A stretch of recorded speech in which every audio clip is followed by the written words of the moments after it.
Good morning, my thirsty friend. Today I'm with Thibault Liger Belair. We are in the vines of Nuits Saint Georges. Exactly. Which is the heart of your estate. Yeah, it's a flagship. This is very interesting to see and to explain that the situation of Les Saint Georges. For me, Les Saint Georges is 2 hectares. It's one plot, and we consider Les Saint Georges like the best terroir of Nuits Saint Georges. It gave the name to Nuits Saint Georges in 1892. So Les Saint Georges, we are really in the center between Nuits Saint Georges, which is about 1 kilometer in the north side, and Promaux-Prissay on the other side. And the situation of this vineyard is very interesting because you see behind me, you have a sort of what we call a combe in Burgundy. This is a valley. But this is not an open combe, so we can say it's a half combe, but we have a very big influence of this combe called Combe des Vallereaux, bring a lot of limestone in this area. And when you see the combe just here, you can imagine that you have a fault, and the fault goes through Les Saint Georges. The difference with the other vineyards, this fault go in the middle, the scratching of the fault create the water go through the fault, and they create a very specific calcite. So calcite is a sort of crystal of limestone, and this calcite, which is 2 meters deep, come at the surface and begin to make something very different in terms of draining soil, bring some limestone and brings much more freshness in the vineyard of Les Saint Georges. So it's why that it's very different. When we taste, we can see that the Saint Georges are much more freshness than some other vineyard of Nuits Saint Georges. We always consider the Nuits Saint Georges a little bit like big wine with muscular wine, which is not really the case for Les Saint Georges. It's less the case also for the Nuits Saint Georges based in the north side of Nuits Saint Georges, a little bit more for the south side, but for Les Saint Georges it's much more fine and fresh and precise. It's we can say this is the most sophisticated Nuits Saint Georges. It's why that this vineyard was classified as a Grand Cru at the tête de cuvée in the past, so in the first classification of Burgundy in 1855. It wasn't classified in 1936 for 2 reasons. The first reason is because it was a crisis, especially after the 29 crisis. It was quite impossible to sell Burgundy wine, and the négociant was the only buyer of Burgundy wine. So the négociants do a sort of one cuvée. They follow a little bit the champagne model, so the Brut sans année. So Brut sans année is the same wine every year, and the wine have to taste the same. So they produce vin de Gevrey, vin de nuit, or vin de Beaune. It was a blend, and they use the best terroir to increase the quality of the wine. And it's why that the négociant said to the owner, we want to classify Les Saint Georges, Les Cailles, and Les Vaucrins just above, which is the 3 best terroirs of Nuits Saint Georges, like the tête de cuvée, and say, you can do what you want. If you want to have a Grand Cru, you can do it, but don't forget who purchased the wine. And the second reason, it was the economic reason. The second economic reason, it's the land tax was 2 to 3 times higher versus the premier cru de village, and the land tax was too high. The people doesn't have any money to pay for this land tax, so they say we don't want to have any Grand Cru. It's a reason that why we don't have any Grand Cru in Nuits Saint Georges. Same reason in Meursault, Pommard, Volnay and Beaune. So now we try to apply to, I like to say, to repair this anomaly since 2007 now, to promote this terroir as a Grand Cru. So tell us a bit, is this your new cellar? This is a new winery. We have here we harvest around 20 hectares in the Côte de Nuit, and also we have the Beaujolais, but the Beaujolais we have another winery. So we have created a winery in 2018. This winery was really based on the same philosophy that what we used to do in the vineyard, so very, very low impact, carbon impact. So we produce electricity. Maybe you saw the solar flower, and with the solar flower, this is a flower turned to the sun. We produce all the electricity we need for air conditioning, which is geothermy. And we take the temperature from the earth, which is always between 12 to 14 degrees. And also for the water, we take the water from the well. And when we use the water from the well, so nothing exceptional, but after we use the water, we have our own cleaning system, and we keep we clean the water, and we reuse the water we have cleaned to reuse to fill the tank, to clean the barrel. So we are self-sufficient for the water. And also this building we can recycle 95%. We don't have any air conditioning in the, for example, in the office. This is all cooling by the floor. And for the heater, this is a wood pellet heater. And also all the insulation is lamp wool. So we are trying to do something in the same philosophy that what we used to do in the vineyard. The first one we take, this is a Vosne Romanee au Reas, which is the terroir situated in the southern part of Vosne Romanee. It's a very interesting terroir because at the beginning it's quite flat. Then the vineyard begin to turn like this, and it's very south facing. So this terroir in 2020 show a very interesting roundness bring by by this south facing, always give a very nice maturity.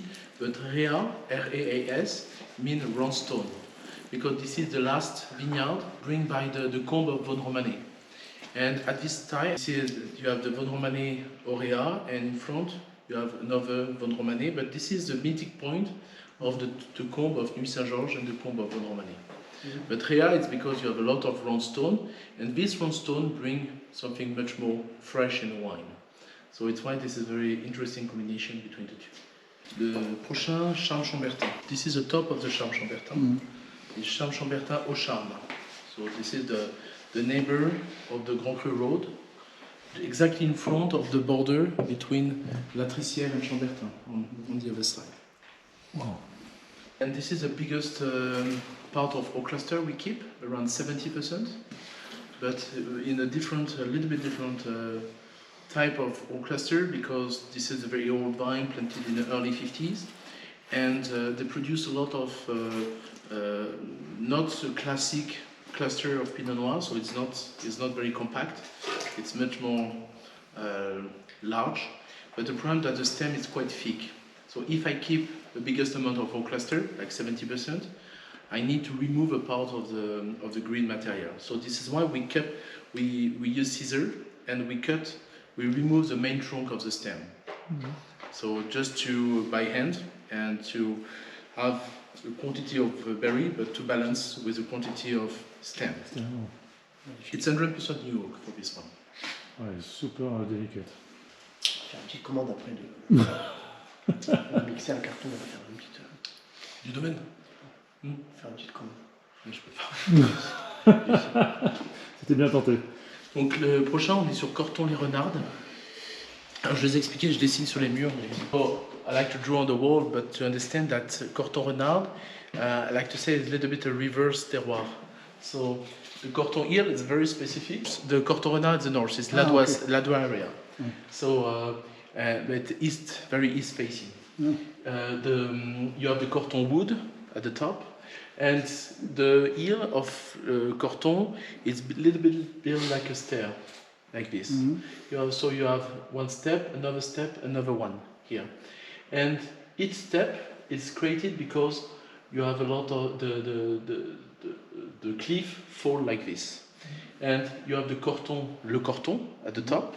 Here you have les Renards, and here you have Corton Bressande. But I explained that it's a little bit like a reverse terroir because it's built like this, and at the bottom here is very shallow soil because you are on the next step before the Corton Bressande. So here you are close to the rocks for the 2/3 of the vineyard, and when you are at the top, the depth of the soil increase because you have the erosion of the step just above. So it's why that is reverse terroir, because the top soil is deeper, so the top of the vineyard is deeper than the bottom, which is normally not the case. Also, one of the very important things, this is this limestone here, which is very different than the limestone we find in Côte de Nuit. In Côte de Nuit, we find the era of Jurassique moyen or Jurassique supérieur, which is the calcaire de Comblanchien. And here, it's a very different type of limestone we call Oxfordian. So if I compare, Jurassic is 1.8 to 2 million years ago. Oxfordian is 2.8 to 3 million. So it's really, really older. It's why the Corton stone is a little bit more yellow, and this is what we call the rotten rocks in this area. So less impact on the wine versus the Jurassic, which is richer in calcium. So it's why that in this vineyard we used to keep the biggest part of our cluster because we know that we will have less impact of the calcium. And when you have a lot of calcium in the soil and you keep some oak cluster, you can create some greenness in the wine. Cru Vougeot 2020.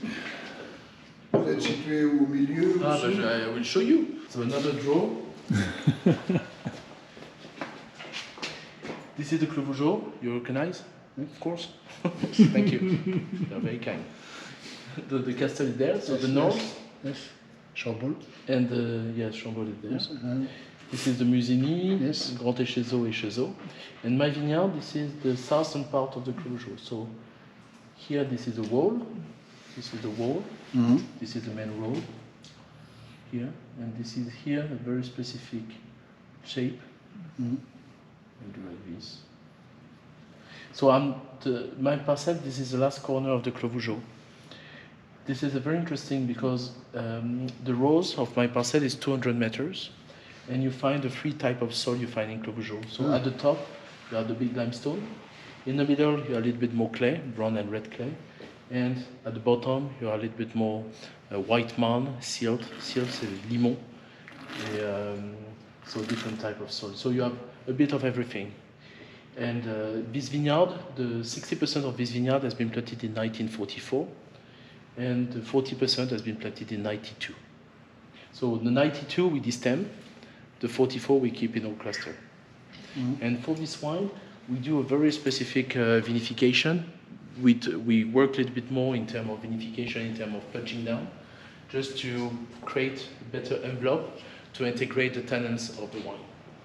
So, but the vineyard of the Clos Vougeot is also very interesting to understand that because a lot of people say you have a very big diversity of the Clos Vougeot, but this area is very interesting because you have in the upper side you have the Comte d'Orvaux, which is the second comte of Chambolle Musigny, and the Comte Brûlé, which is also the Comte de Vosne Romanee, and you are really in the middle of the two comtes. Mm-hmm. When you are in the center of Clos Vougeot, you see in the west side, and you see that you are really in the middle. So you have a very big impact of the two comtes have created the Clos Vougeot. The Nuits Saint Georges, Les Saint Georges? Les Saint Georges. The wine have changed a little bit between the moment where I took over the vineyard and 2012, 2013. I like to describe the wine before. It was like a muscle wine, but with the muscle of the bodybuilder. And now it's more the muscle of the dancer. A very different type of muscle. Of course. And you see that this wine is much more precise and fine. Maybe when the people taste Les Saint Georges, say we are not in Nuits Saint Georges. I say yes, you are in Nuits Saint Georges, but with a very different area, with a lot of limestone bring by the combe in the upper side. Super delicate. Oui, c'est assez délicat. Wow. On finit par les Richebourg. This is a wine you need to have a sort of notice before to taste. So the Richebourg, this is the southern part of the Richebourg, at 25 meters from the Romanee County. And this is the oldest vineyard, been planted between 1931 and 34. But this vineyard, it's very hard to explain the soil because you have so many different types of soils. It's not a wine you taste in the mouth. It's a wine you prepare with your mouth and you taste, and the wine begins to appear in the front here. It's never a wine. If you just taste like the other one, you can miss the wine. So really oxygenate and see what happens in second time. It's still a baby, but well, maybe a good baby. I hope. Time will tell. Il faut vraiment aller le chercher, vraiment aller vers lui. Yeah, amazing horizontal. Sorry, yes. The whole 2020 vintage. Everybody has their own favorite wines. I would say I was quite happy with Les Saint Georges. I think we went there. You know, we saw everything, and then you taste the wine, and you really connect. You know, to. It's beautiful. Thank you very much, Thibault. Wonderful experience today. Really was the trip from Cannes by bike. Thanks again, and I look forward to try your wine again in a restaurant anywhere in the world. Thank you very much. Welcome. Thank you.